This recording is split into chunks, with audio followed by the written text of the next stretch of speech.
Tregon që asnjëra nuk ka një shumicë të qëndrueshme, pra presim edhe votat që janë pa numëruar të diasporës, por që shifet që nuk ndikon shumë në rezultat, që mund të krijojë një gjendje stabile për një shumicë të qëndrueshme. Prapë do të jemi në situatën parafërsisht të njëjtë të zgjedhjeve të pas 9 qershorit të vitit kaluar, 9 shkurtit të vitit të kaluar, të cilat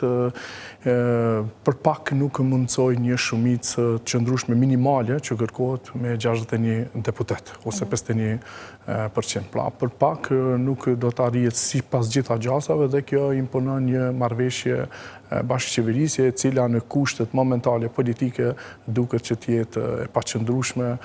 për faktin se shohim që pikërisht pas dekretit që ndodhi në pranverë e këndej gjuha politike nuk ka qenë e stabilizuar dhe nuk ka qenë gjuhë bashkëpunimi, gjuhë e konsenzusit. Mosdalja nganjëherë në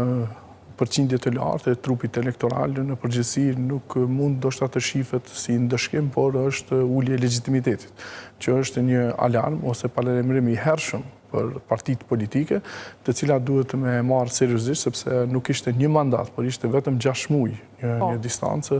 kohore prej zgjedhjeve të 28 dhjetorit të vitit kaluar, dhe kjo rënje e legitimitetit që nuk është e vogël, pra është mbi 200.000 votues, është një paralajmërim që ndoshta nëse prapë do të kemi zgjedhje në vjesht mund të ulet edhe për po aq dhe legitimiteti shkon duke u zvogluar dhe prapë është një paralajmërim serioz për partitë politike të cilat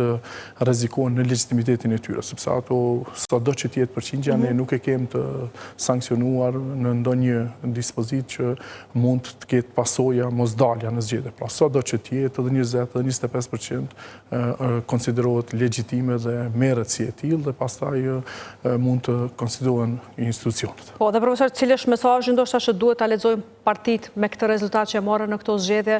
Tani ka një mesazh prapa edhe sidomos edhe kësaj shifrës së daljes së ulët të shqiptarëve në këto zgjedhje? Mund të ketë lexime të ndryshme të rezultatit dhe komentime, por megjithatë është një shqetësim, shihet që është një shqetësim serioz i votuesve që përbëjnë trupin e përgjithshëm elektoral i cili është mjaft i lartë tek ne, por megjithatë kjo është një shenjë paralajmëruese se legitimiteti i partive mund të bie në vazhdimsi. Pra edhe në zgjedhjet që mund potencialisht të organizohen, mund të ketë legitimitet më të ulët. Kjo nuk është shenjë e mirë për demokracinë, sepse mos pjesëmarrja në zgjedhje është një shqetësim.